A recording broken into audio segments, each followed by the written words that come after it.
14절에서 21절 말씀이 되겠습니다. 다 찾으신 줄 알고 14절부터 교독하시고 21절은 함께 읽도록 하겠습니다.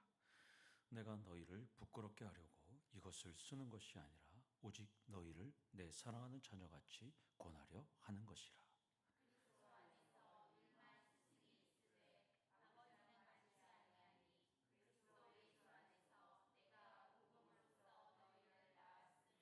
그러므로 내가 너희에게 권하노니 너희는 나를 본받는 자가 되라.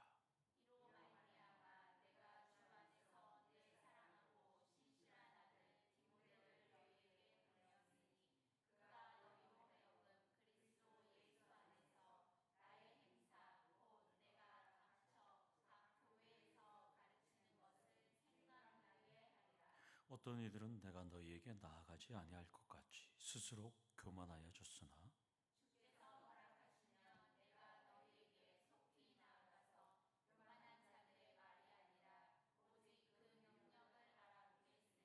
하나님의 나라는 말에 있지 아니하고 오직 능력에 있음이라. 너희가 무엇을 원하느냐? 내가 매를 가지고 너희에게 나아가랴. 사랑과 온유한 마음으로 나아가랴. 아멘.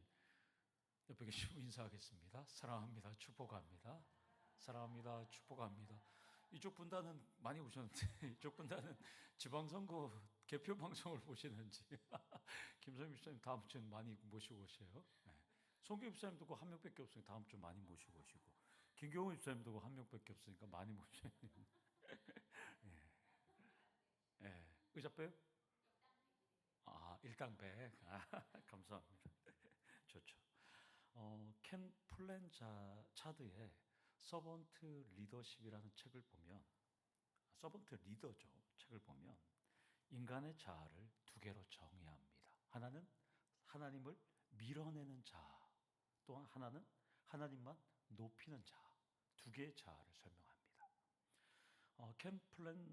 이 플랜차드는 하나님을 밀어내는 자아에 대해서 네 가지로 설명합니다.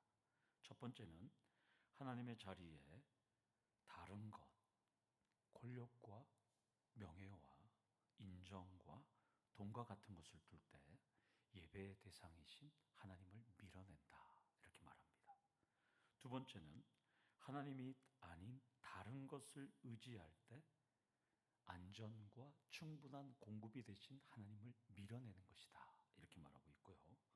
세 번째는 다른 사람을 하나님의 자리에 둘 때 자존감의 출처이신 하나님을 밀어내는 것이다, 이렇게 말씀합니다. 네 번째는 무조건적인 사랑을 베푸시는 하나님과의 친밀함을 잃어버릴 때 우리는 타인과의 친밀함도 두려워하게 되고 하나님을 밀어내는 것이다, 이렇게 말씀합니다. 그러면서 이 켄 블랜차드는 로버트 맥기가 저술한 내 안의 위대한 나라는 책에 사탄의 자존감 인용 공식을 사탄의 자존감 인용 공식을 인용하는데요. 사탄의 자존감은 딱 이거예요. 두 가지예요. 나의 행위 플러스 다른 사람의 평가. 이것이 사탄의 자존감 공식이라는 거예요. 그러니까 여러분들의 자존감은 나의 행위를 했을 때 다른 사람들의 평가를 받는 것이 결국 사탄의 자존감 공식이라는 거예요. 나도 모르게 내가 무슨 행동을 했을 때 자존감이 높아지고 다른 사람들로부터 칭찬을 받았을 때 자부심을 얻게 되면 그때 나는 하나님을 밀어내린다, 이런 뜻이에요, 여러분들. 따라서 사탄의 자존감 공식을 꼭 기억하셔서 나의 행위 플러스 다른 사람의 평가가 딱 있을 때 이것은 사탄의 자존감 공식이구나. 그러니까 그때 흔들리면 안 돼요. 우쭐하거나 이래 되면 고린도 교회가 되는 것이죠. 고린도 교회들도 성령의 응사와 직분과 세상의 지혜를 자랑하면서 바울과 성도들을 평가했어요. 그리고 파당을 지어서 분쟁할 정도로 자존감이 아주 대단했습니다. 고린도 교인들은 하나님의 자리에 사람을 두었어요. 사탄의 자존감 공식에 빠져서 교회는 분열했어요. 바울을 통해서 주님은 강력하게 권면합니다. 제가 언어를 순화해서 강력한 권면이라고 하지만 자본심 가득한 고린도 교인들을 향해서 본문은 뭐라 그래요? 세상에 더러운 것과 만물의 찌꺼기들이라고 비꼬는 표현을 지난주에 했습니다. 제가 만약 여러분들을, 오늘 안 나오신 분들을 제가 세상에 더러운 것들과 만물의 찌꺼기들이라 하면 어떻게 될까요? 당장 저한테 와서 목사님 그럴 수 있냐고, 오늘 급한 일이 있어서 못 나왔는데 그럴 수가 있냐고 막 따졌을 거예요, 여러분들. 그래서 14절에 바울은 이렇게 말합니다. 너희를 부끄럽게 하려고 그렇게 말했던 것이 아니라는 거예요. 너희를 부끄럽고 또 몰아세우기 위해서 만물의 찌꺼기, 세상에 더러운 것이라고 한 것이 아니라는 거예요. 여러분, 부끄럽다는 것은 체면을 구기고 수치심을 유발하는 것이 부끄러운 거잖아요, 여러분들. 바울은 부끄럽게 하는 것이 아니라 뭘 위해서요? 내 사랑하는 자녀같이 권하기 위함이다. 이렇게 말하는 겁니다. 바울에게 있어서 고린도 교회 성도들은 바울의 사랑하는 자녀였다는 것입니다. 바울은 부모처럼 그들이 잘되기만을 바라면서 엄하고 강력하게 타일렀던 거예요. 결국 바울 사도의 비판은 고린도 교인들을 향한 사랑에서 나온 것이에요. 그리고 그 뒷배에는 뭐가 있어요? 주님도 바울을 통해서 고린도 교인들이 잘되기를 원해서 이렇게 말씀하는 것이죠. 주님은 바울을 통해서 고린도 교회가 건강한 교회가 되기를 원해서 이렇게 말하는 겁니다. 그렇다면 담임 목사가 여러분들을 신랄하게 타일러도 주님의 음성으로 듣고 받아들일 수 있을까요? 원고에 이렇게 적어놨습니다. 아멘하지 않고 웃을 것이다. 그러니 당황하지 말고 계속 설교해라. 이렇게 적어놨어요. 제가 여러분 아멘 안 할 줄 알았어요. 아멘 했어요? 조그맣게? 감사합니다. 네. 제 예측이 틀렸네요. 예. 한 번 더 할까요? 수요 설교를 준비할 때마다 솔직히 왜 고린도 전서를 선택해 갖고 주일 설교보다도 더 오랜 시간 씨름을 하고 거북한 내용을 이렇게 힘들게 다뤘는지 저도 싫어요. 지난주에 제가 주일 설교보다도 고린도 이 전서 설교를 더 많이 했더라고요. 38분이나 했더라고요. 이러면 안 되겠다 하면서 계속 줄이는데도 계속 길어져요. 그렇게 생각하면서 설교를 하면서 준비를 하면서 3장까지 쓰면서 3층으로 올라가면서 물을 뜨러 올라갔는데요. 주님께서 저에게 깨달음을 줬어요. 이번 주에. 이렇게 말씀하셨어요. 사랑하는 자녀들이니까 하는 거지. 누가 또 할 수 있냐. 이렇게 말씀해 주셔서 저는 아멘 하면서 설교를 계속 준비할 수 있었습니다. 바울 사도는 고린도 교회를 재차 방문할 수 없는 위치였고 상황이었고 그렇게 떨어져 있었어요. 그러면 제가 바울 사도라면 다시는 가지 못할, 또한 간다고 해도 그냥 잠깐 방문해 좋은 얼굴로 가야 되잖아요. 만약에 방문한다면. 그러면 제가 바울 사도였으면 그렇게 하지 마 하고 대충 적당히 말하거나 모른 척 할 수가 있잖아요. 그런데 바울은 그렇게 얘기 안 해요.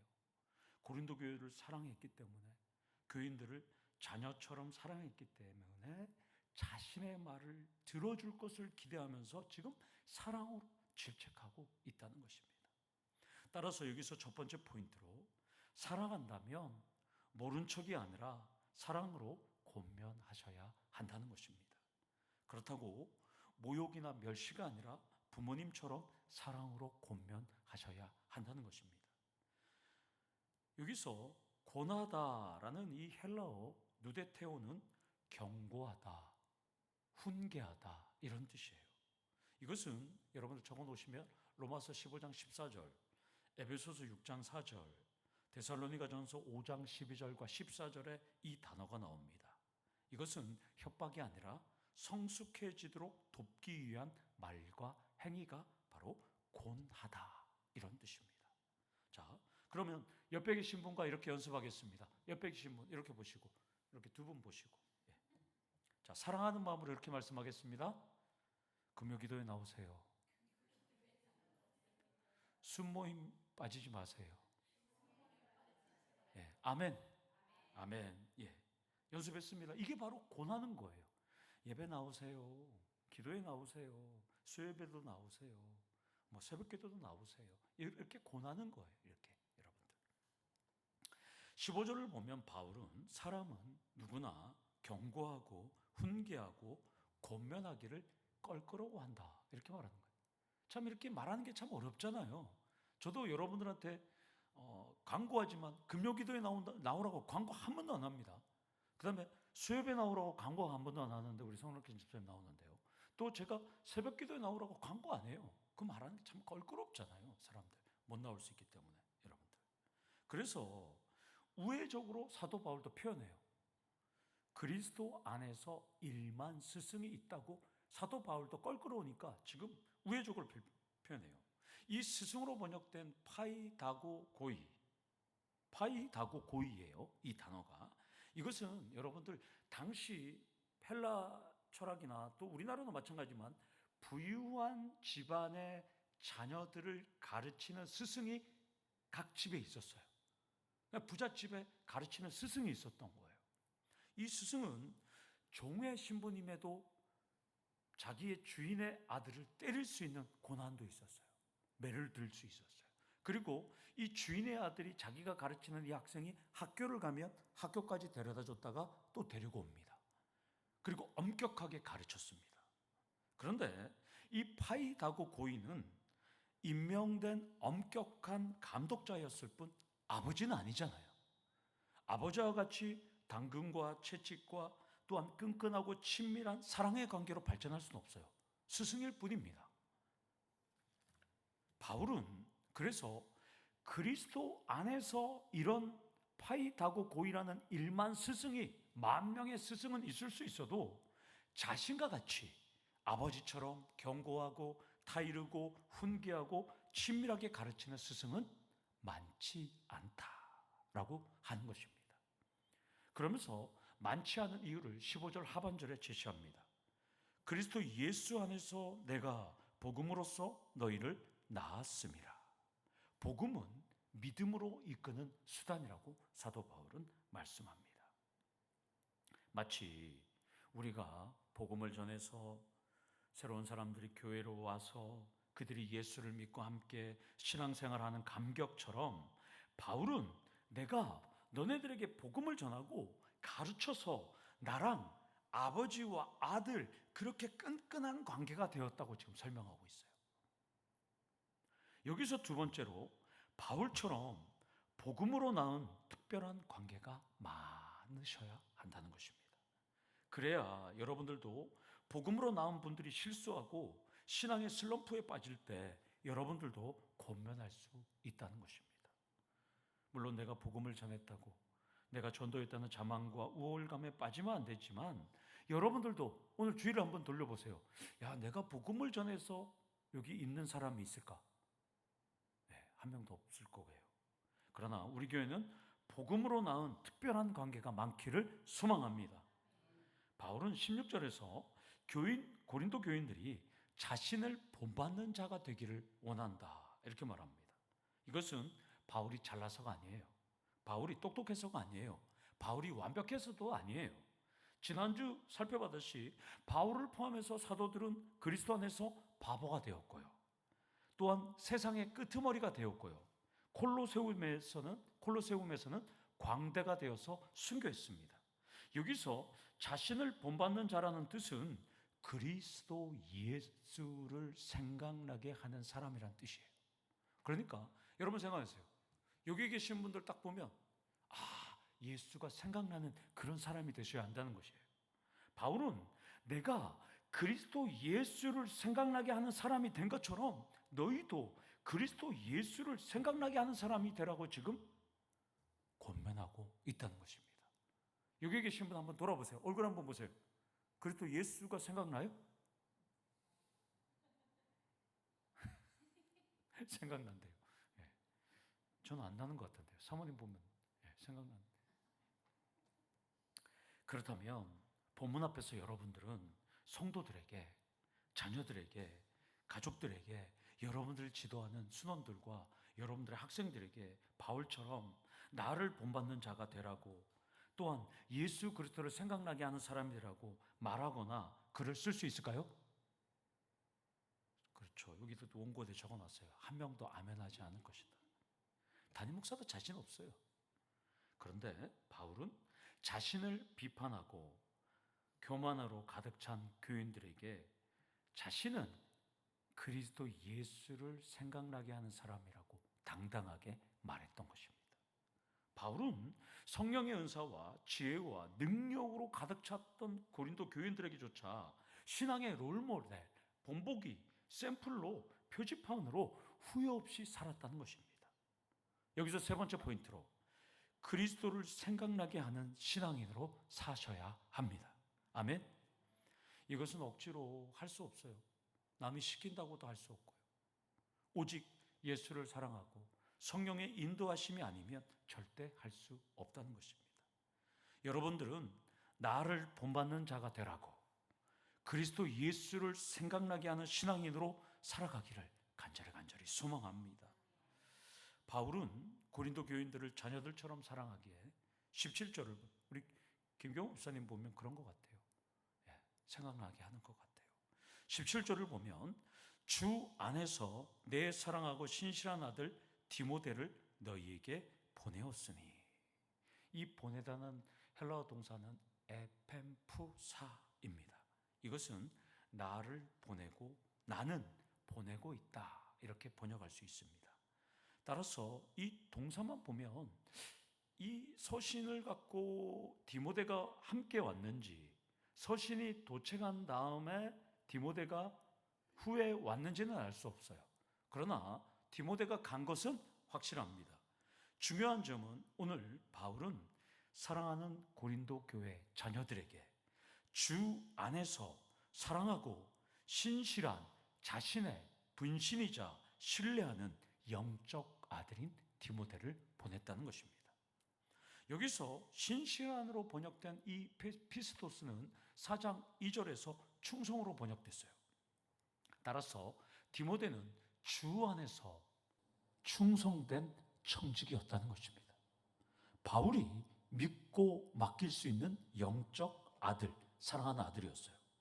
이것을 보면 사랑하는 자녀인 고린도 교인들에게 누구를 보내요? 사랑하는 아들을 보냈던 거예요. 바울이 얼마나 고린도 교인들을 사랑하는지 눈에서 꾹꾹 사랑이 떨어진다는 거예요. 여러분들, 사랑하니까 누구를 보내요? 최고를 보내는 거예요. 사랑하지 않으면 최고를 보낼 필요가 없다는 것입니다. 하나님도 우리를 사랑하니까 최고인 누구를 보냈어요? 예수를 보냈어요. 사도 바울도 사랑하니까 최고인 디모데를 보냈던 것입니다. 그러면 본문 앞에서 여러분들에게 묻겠습니다. 여러분들은 하나님과 같이, 예수님과 같이, 바울과 같이 사랑하는 분에게 최고를 드릴 수 있을까요? 한 명도 아무 안 하네요. 사랑하는 사람에게 최고를 드릴 수 있기를 소망합니다. 하나님은 여러분들에게 묻습니다. 나는 너희에게 최고를 줬는데 지금까지 너는 무엇을 줬고 앞으로도 사랑하는 나에게 무엇을 주려고 하는지 묻고 있다는 것입니다. 사랑하는 성도 여러분, 최고를 드리기를 원합니다. 여기서 네 번째 포인트로 하나님을 사랑한다면 최고를 드리셔야 합니다. 시간도 물질도 헌물도 남는 게 아니라 최고의 제품, 최상품으로 하나님 앞에 드리시기를 원합니다. 세상 사람들은 가족을 위해서 시간과 돈만이 아니라 신장도 떼줘요. 간도 떼주는 거 봤잖아요. 2년 전에 우리 정세훈 경찰서장 아내가 언니를 위해서 간을 떼줬었잖아요. 그리고 어떤 사람들은 폐도 나누고 각막까지도 나눠요. 여러분들은 하나님께 최고를 얻었어요. 최고를 드리시기를 원합니다. 바울이 보낸 신실한 일꾼 디모데의 임무는 분명합니다. 바울이 교회에서 가르쳤던 것을 생각나게 하는 겁니다. 그러니까 디모데는 바울의 분신이에요. 바울의 심장이었고요, 바울의 간이었고요, 바울의 신장이었고요, 바울의 폐였어요. 그렇다면 여러분들도 하나님의 종인 디모데처럼 믿고 파송할 수 있을 정도의 분신인가요? 한 명도 아멘 안 하죠. 맞죠? 그래서 오늘 많이 안 오신 것 같아요. 자꾸 질문하니까. 분신이 많아질 때, 분신이 될 때 교회는 건강해진다는 것입니다. 우리 한번 이렇게 말하겠습니다. 분신이 되자. 분신이 되셔야 된다는 거예요. 18절에서 19절을 보면 고린도 교회는 건강하지 않았어요. 바울이 없을 때 바울의 분신은 없고요, 일부 교인들은 자만에 빠져서 교만했고, 바울은 곧 방문할 것을 경고합니다. 교만하여졌으나 라고 이 번역된 헬라어 에피시오테사는 문자적으로 바람으로 부풀려진 자들이란 뜻이에요. 바람으로. 그러니까 일부 교인들은 우쭐대고 거만하면서 자신의 지식과 지혜를 자랑했던 것이에요. 19절에도 교만하다는 동사가 나오잖아요. 바울은 8장 1절에서 이렇게 말해요. 지식은 교만하게 하며. 그러니까 고린도 교인들은 지식의 은사로 교만하고 우쭐대었던 거예요. 그래서 바울은 19절 하반절에 이렇게 말합니다. 주님께서 내가 고린도로 가도록 해주시면, 그러니까 주님께서 가도록 해주시면 오직 그 능력을 알아보겠다. 이것은 우리말로 내가 가면 너희들 허세를 꺾어버리겠다, 이렇게 지금 말씀하고 있습니다. 당시 고린도 교인들이 얼마나 많은 은사와 또 능력이 있었는지는 알 수는 없어요. 그러나 고린도 교회들은 자기 의로 가득 찬 교만 덩어리였던 것은 분명해요. 바울은 너희의 은사와 의와 지혜와 능력은 공허한 바람이고 내가 직접 가서 하나하나 확인할 테니까 거기서 똑바로 기다리고 있어, 이렇게 지금 경고하고 있다는 것입니다. 그래서 사도 바울은 20절에 이렇게 말합니다. 하나님의 나라는 말에 있지 않고 오직 능력에 있다. 이것을 보면 고린도 교인들은 능력보다는 은사가 있다고 말을 참 잘했던 것 같습니다. 바울은 4장 8절에서 그런 고린도 교인들을 왕노릇했다라고 비판했습니다. 고린도 교인들은 성경을 배우고 성경을 통해서 지혜와 지식이 들어갈 때 교만했던 것입니다. 여기서 5번째 포인트로 성경이 보이고 지식이 들어갈 때 교만을 조심하셔야 한다는 것입니다. 언변과 지혜와 지식의 은사가 느껴질 때 교만의 덫에 빠질 수 있다는 것입니다. 그렇다면 우리는 예수님께 배우지도 않았어요. 사도나 바울에게도 배우지 않았어요. 따라서 그렇다면 우리는 더 겸손하게 자세를 낮출 때 높아진다는 것을 기억하셔야 한다는 것입니다. 끝으로 바울은 고린도 교인들을 강하게 질책한 후에 21절에서 질문을 던집니다. 우리 함께 읽어볼까요? 시작. 너희가 무엇을 원하느냐? 내가 매를 가지고 너희에게 나아가랴. 사랑과 온유한 마음으로 나아가랴. 바울은 의도를 나타내는 가정법 구문을 이용해서 고린도 교회 교인들을 사랑하는 목회자로서 2가지로 질문하면서 자신의 소망을 표현합니다. 의역을 제가 하면 이렇게 됩니다. 여러분, 제가 손에 회초리를 들고 가야 할까요? 아니면 사랑과 온유한 마음으로 가야 할까요? 매와 사랑을 지금 말하고 있습니다. 바울의 의도와 심정은 고린도 교인들을 부끄럽게 할 생각은 없었고요, 야단이나 질책이나 매가 아니라 폭력이 없는 아버지의 사랑과 온유로 가고 싶었던 거예요. 이것이 어떤 마음인지 여러분 느껴지죠? 담임 목사의 마음도 동일해요. 그동안 부득이하게 바울과 같은 제가 전투적인 모두였어요. 그러나 제 마음은 사랑, 헤세드의 목회가 진심이거든요. 자, 여러분에게도 저도 21절처럼 묻겠습니다. 담임 목사가 전투적인 모드를 계속해야 할까요? 아니면 사랑과 온유라는 인내의 모드여야 할까요? 전자일까요? 후자일까요? 한 명도 대답 안 해요. 인내 모드로 나아가야 한다는 것이죠. 여기서 7번째 마지막 포인트, 사랑과 온유라는 인의 공동체가 되도록 협력해 주셔야 한다는 것입니다. 사랑과 온유라는 인의 공동체는 단임 목사만이 아니라 여러분 모두가 함께 협력할 때 가능하다는 것입니다. 바울도 고린도 교회 교인들도 우리도 무엇을 원하는지 다 압니다. 우리 함께 사랑과 온유라는 인의 공동체가 되도록 하나가 되기를 소망합니다. 지난 금요기도회 때도 제가 말씀드렸지만 우리 교회는 그동안 사탄의 샌드백이었어요. 사탄의 밥이었어요. 사탄의 간식거리였어요. 이제는 공정한 게임을 하도록 기도해 주시기를 축원합니다. 결석을 일으키는 물질이 수산염이잖아요. 수산염에 있는 것은 시금치, 견과류, 콜라, 다양한 것들이 있더라고요. 이것들을 먹으면 수산염이 많이 들어가는데요. 홍차, 양배추 이런 것들도 파란 음식들은 녹색 음식은 많이 있는데요. 그 결석을 없애는 음식이 여러분들 신맛을 나타내는 것들이잖아요. 오렌지, 레몬, 올리브, 포도주 이런 거. 그래서 제가 이스라엘에 갔을 때는 이스라엘의 유대인들은 거기 석회암 지대거든요. 결석 환자가 많으니까 거기는 포도주도 많이 먹고 예수님도 음식과 포도주를 탐하는 자라고 바리새인들이 예수님 뭐라고 그랬잖아요. 그럼 많이 드실 수밖에 없거든요. 그리고 거기 가면 꼭 올리브를 5알씩 먹습니다. 그리고 음식에는 샐러드에는 항상 레몬을 뿌려서 먹어요. 그래서 돌을 빼내려고. 그리고 가장 중요한 것은 이스라엘에 가면 물을 많이 먹게 합니다. 물을 많이 먹으면 많이 빠져나가죠. 그렇다고 해서 맥주를 먹을 수는 없잖아요, 우리가. 그래서 그러면 몸 안에 결석이 빠져나갑니다. 오늘 설교 제목이 무엇을 원하느냐입니다. 우리가 원하는 것을 채우기 위해서는 영적인 결석을 빼내셔야 합니다. 그 영적인 결석은 시기, 질투, 자랑, 정죄, 허세, 교만, 자만, 기만은 버리고 하나님께 최고를 드리면서 그리스도만 생각나게 하는 건강한 신앙인으로 협력해 주시기를 축원합니다. 여러분들은 무엇을 원하십니까? 지식, 축복, 능력, 행복, 사업, 평안, 행복인가요? 사랑과 온유한 마음으로 주님께 나아가시기를 원합니다.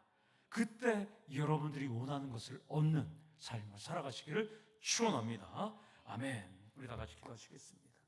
하나님 아버지, 우리도 원하는 것을 얻기를 원합니다. 사랑과 온유함으로 나아가는 우리 성도님들 되기를 원하며 하나님 원하는 것들을 채워 주시옵소서. 예수님 이름으로 기도드려옵나이다. 아멘. 신금홍 집사님께서 이번 주 금요일에